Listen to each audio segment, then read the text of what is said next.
கிறிஸ்து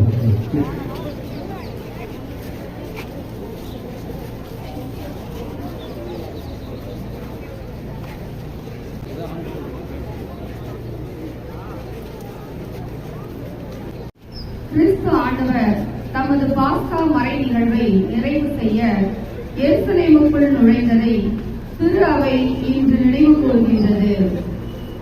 இன்று குருத்து ஞாயிறு வழிபாட்டுடன் புனித வாரத்தை தொடங்குகிறோம்.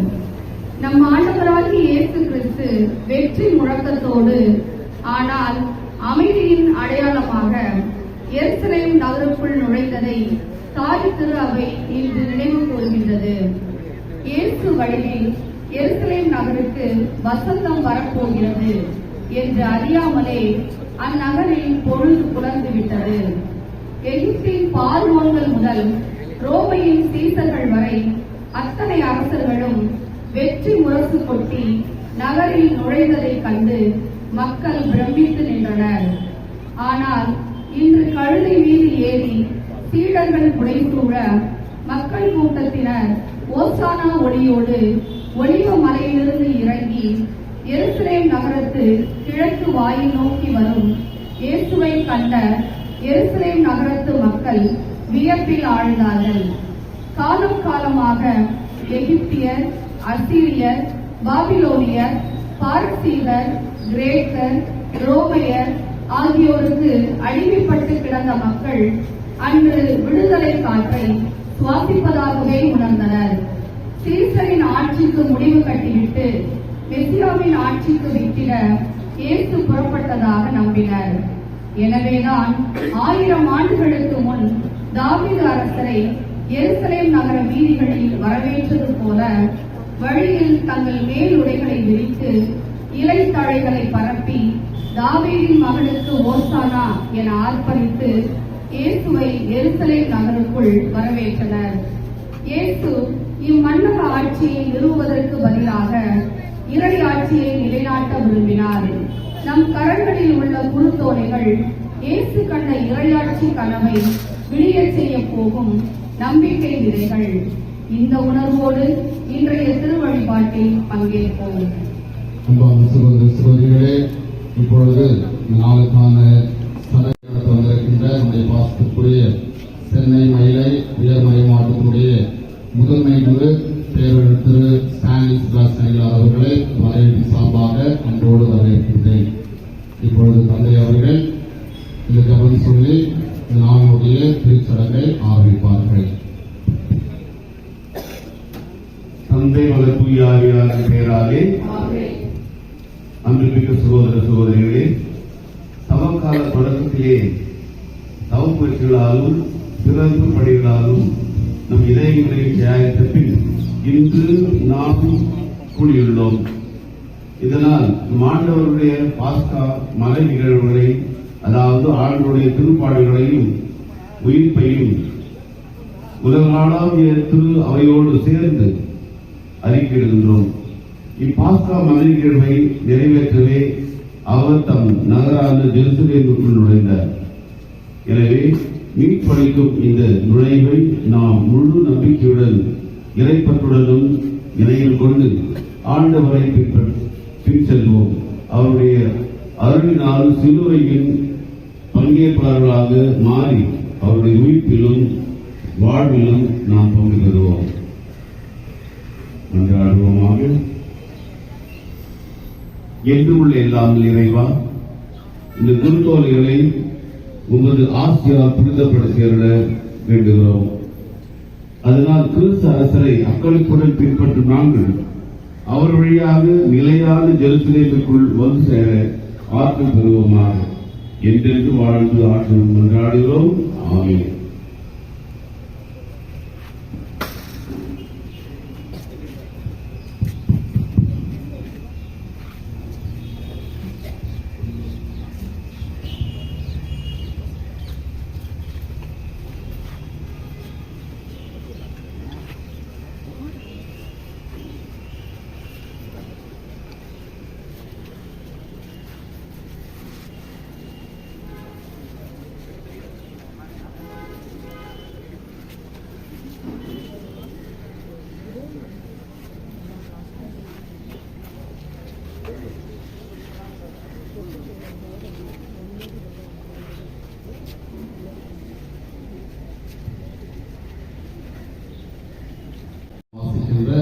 நற்செய்தி வாசகத்திற்கு அவர்களோடு செய்யப்பட்டோம். மார்க் எழுதிய நற்செய்தி வாசகம் அதிகாரம் 11 உயிருடைய வார்த்தைகள் 1 முதல் 10 முடிய.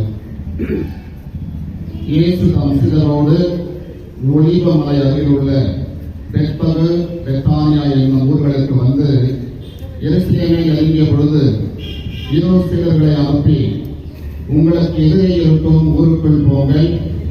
அதை நுழைந்தவுடன் இதுவரை யாரும் அமராத ஒரு கழுதை குட்டி கட்டி வைக்கப்பட்டிருப்பதை காண்பீர்கள். அதை அவிழ்த்துக் கொண்டு வாருங்கள். யாராவது உங்களிடம் ஏன் இப்படி செய்கின்றீர்கள் என்று கேட்டால், இது ஆண்டவருக்கு தேவை என சொல்லுங்கள். அவர்கள் சென்று ஒரு வீட்டு வாயிலுக்கு வெளியே திரையில் ஒரு கழுதை குட்டி கட்டி வைத்திருப்பதை கண்டு அதை அவிழ்த்துக் கொண்டிருக்கையில் அங்கே நின்று கொண்டிருந்த சிலர் அவர்களிடம், என்ன செய்கின்றீர்கள்? கழுதை குட்டியை அவிழ்க்கிறீர்கள் என்று கேட்டனர். அவர்கள் இயேசு தங்களுக்கு கூறியபடியை சொல்ல அங்கு நின்றவர்களும் போகவிட்டனர். பிறகு அக்கழுதை குட்டியை இயேசுவிடம் கொண்டு வந்து அதன் மேல் தங்கள் மேலுடைகளை போட அவர் அதன் மீது அமர்ந்தார். பலர் தங்கள் மேலுடைகளையும் வேறு சிலர் வயல்வெளிகளில் வெட்டிய இலை தழைகளையும் வழியில் பரப்பினர். முன்னேயும் பின்னேயும் சென்றவர்கள், ஓசானா, ஆண்டவர் பெயரால் வருகிறவர் ஆசி பெற்றவர், வரையிருக்கும் நம் தந்தை தாவீதின் அரசு ஆசி பெற்றதே, உன்னதத்திலே ஓசானா என்று ஆர்ப்பரித்தனர். ஆண்டவரின் அருள்வாக்கு. இப்போது நாம் அனைவரும் பவனியாக அமைதியின் சின்னமாக பயன்படுத்தப்பட்டது. விளையாட்டுகளில் வெற்றி பெற்ற வீரர்களுக்கு பரிசாக குருத்தோலை வழங்கப்பட்டது. இறுதி காலத்தில் எல்லா நாட்டையும் மக்களினத்தையும் மொழியையும் சார்ந்தவர்கள் குருத்தோலைகளை கையில் பிடித்துக் கொண்டு அரியணைக்கும் ஆட்டுக்குட்டிக்கும் வணக்கம் செலுத்துவார்கள் என்கிறது திருவெளிப்பாட்டு நூல். ரத்தம் சிந்தி இயேசுவுக்கும் நற்செய்தி வாழ்வுக்கும் சான்று பகர்ந்த மறைசாட்சிகளின் அடையாளமாக குருத்தோலை உள்ளது. குருத்தோலை வெற்றியின் சின்னமாக இருந்தாலும் அமைதியின் அடையாளமாக நம் முன் விளங்குகிறது. இயேசுவின் வழியில் எளியவர் பணியில் குருத்தோலைகளை பிடித்து உலகில் அமைதி நிலவ வேண்டி பவனியில் பங்கேற்போம். இப்போது நாம் குருத்தோலை பவனியில் தொடங்குகிறோம். தாவீதின் மகன் என்று போற்றப்பட்ட இயேசு புனித பேரணியில் முன்னால் வழிநடக்க உலகம் அனைத்தையுமே தனக்கு பின்னால் இழுத்துக் கொண்டும் இயக்கிக் கொண்டும் எருசலேம் நோக்கி முனைந்து விரைகிறார். இப்போது குருவானவர் நம் அனைவரையும் அழைத்தவராக, பாஸ்கா கொண்டாட இழுத்து செல்பவராக பவனியின் முன்னால் செல்ல நாம் அனைவரும் அவரை பின்தொடர்ந்து பாடல்களை பாடிக்கொண்டும் இயேசுவை புகழ்ந்து கொண்டும் அவரது இறப்பு உயிர்ப்பு என்ற பாஸ்கா கொண்டாட புறப்பட்டு செல்வோம்.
Israel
மேலே ஏற்றிக்க மேலே மேலே ஏற்றிக்க ஏற்று ஏற்று